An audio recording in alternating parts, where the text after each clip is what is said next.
Hey guys, welcome back to my channel. Today's video is going to be a foundation review actually, and I'm going to be testing out the new Anastasia Beverly Hills Luminous foundation. This is it right here.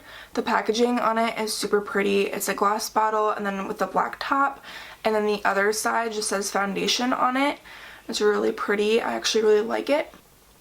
And then I think to apply this today, I am going to use my beauty blender because that's usually what I always use, that or like any kind of makeup sponge. I really like the Morphe one, Real Techniques, or the beauty blender. And then I'm just not a brush kind of person for my foundation.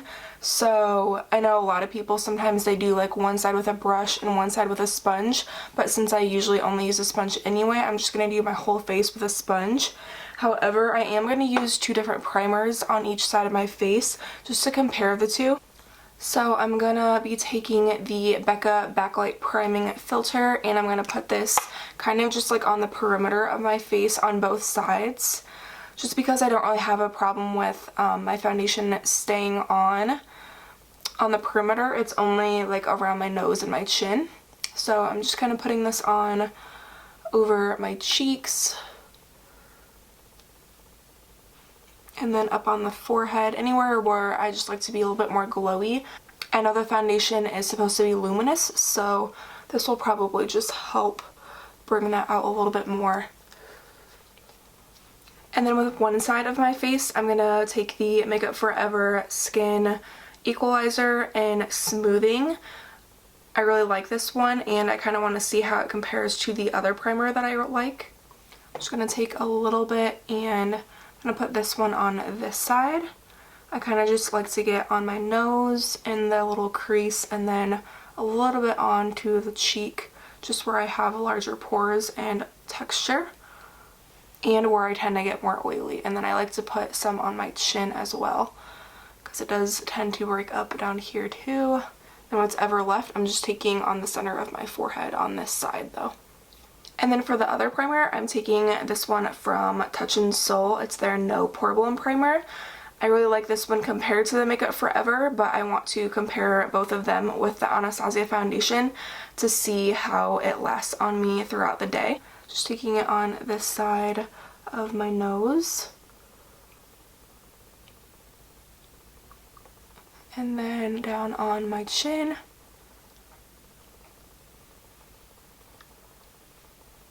And then up on the forehead.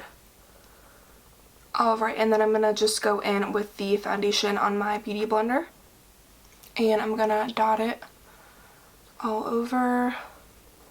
I'm going to start out with blending this side with the Touch in Sol primer.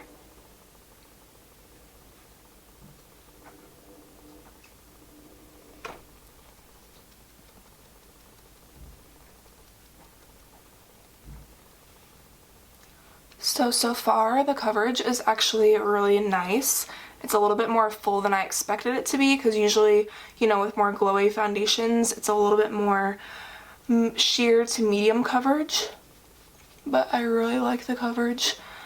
It's enough for like me personally, because all I really need it for is to cover up like redness and things like that. But if you have maybe like more acne or like hyperpigmentation or sunspots, I'm not sure if it would cover all of that too.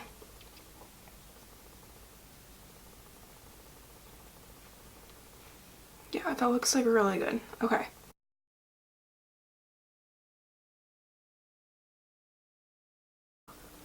And then now I'm just blending out this side, and then we will compare the two in just a second. Okay, so just looking at it like in my mirror down here, it looks pretty good like overall. Just like right next to my nose on both sides, I'm seeing a little bit of like a shine, which I mean, I have a little bit of dew over, you know, the whole area, but that part right there, I mean, obviously I'm going to set it with powder in a little bit, so it should be okay, but that's where I get like oily, like right in here, and then like all around my nose.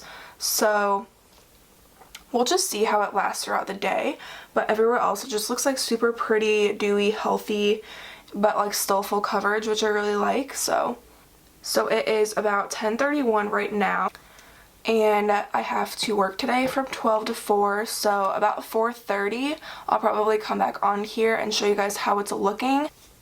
And now I think I'm going to do the rest of my makeup off camera really quick, and I will be right back. Alright guys, so I went ahead and did the rest of my makeup, and for my concealer I used my Tarte Shape Tape in Fair Neutral, and I feel like it really blended well over the foundation. And then I set my whole face with the Maybelline Fit Me Loose Finishing Powder, and the one I have is in the shade 05. I feel like it set the foundation really nicely, and it kind of made like the oiliness go away in here. So I'm hoping that nothing will like break apart throughout the day, but I will definitely be back after I get off work, and I will come back on here and give you guys an update on how the foundation is wearing. And yeah, I will see you guys later. Bye. Hey guys, so I'm back with my first check-in for the day. It is 4:33 right now, and I feel like the foundation has done really well throughout the day. I'm gonna zoom you guys in just a little. I don't know if the camera really like picks it up or not, but so it's definitely still full coverage. It's lasted pretty well on me. It is starting to break up just a little bit in like the creases of my nose, but that's normal for me with any foundation.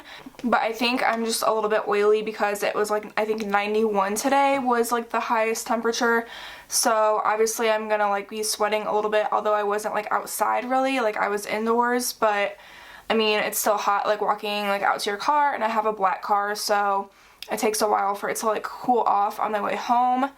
But yeah, I really like the foundation. It still has a little bit of like a glow to it. I mean, obviously I have highlighter on, but even like in the spots where like I powdered and I don't have highlight, I feel like it's still not super matte, which I like.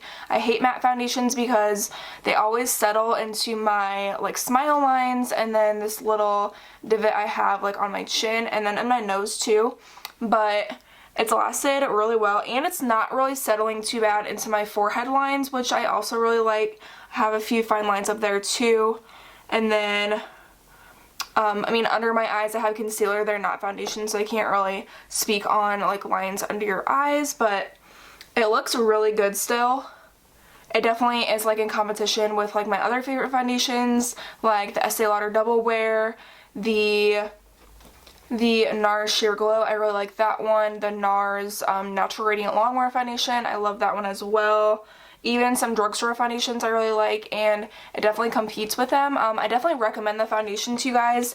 I don't have dry skin, so I'm not really sure how it would be on dry people, but I think it would be actually really nice to try out for you guys that do have dry skin, just because it's not like matte or anything, so I think you would still like it, and it gives you good like full coverage. I know some people have like acne or like scarring that they want to cover up, but they have dry skin, so it's kind of hard to like pick one that you want to go for, whether you want full coverage or like a sheer look. So I think with this, like, you get the best of both worlds, which is really nice, and it doesn't have a scent to it, which I also love. I hate things that have fragrance that like shouldn't have fragrance in them. And then also I really like how my concealer kind of blended with it and lasted throughout the day with the foundation, because sometimes the foundation and concealer just like don't pair well together, and throughout the day like it'll start to break up like over each other, but it still looks really nice. And then the powder, I used the Maybelline Fit Me powder, the loose one, and I think it still looks really good. Definitely try this guy out. I don't remember how much it was. I can look that up for you guys really quick. Okay, so it is $38, and there are 50 shades, which I thought was awesome. I believe I grabbed the shade 110C, which is the cool version, and it was the second lightest, which I appreciate because usually I have to grab the lightest one, and most of the time it's either too yellow or it's just not light enough for me. So I'm glad that they even have one lighter than this one, and I feel like I could have gone down a shade to like one darker, but I wanted it to like match really well to me. And the claims on it is, I know it was like medium coverage, a luminous skin-like finish, And then I'm not sure about like the wear. And then it's also cruelty free, 12 months expiration, and then you have 1 fluid ounce in here, which is standard for most foundations. But I really like this one. I'm going to continue to use it. Definitely compares to my other favorites. But yeah, if you guys try out this foundation, definitely leave me a comment down below what you guys think of it, and tell me your skin type too, because I really want to know. And yeah, I guess that's it for today's video, and let me know what other products you guys want me to review, and I will definitely do that for you guys. And don't forget to subscribe and hit the bell to be notified for my future videos. And don't forget to give the video a thumbs up if you liked it, and I will see you guys in my next one. Bye!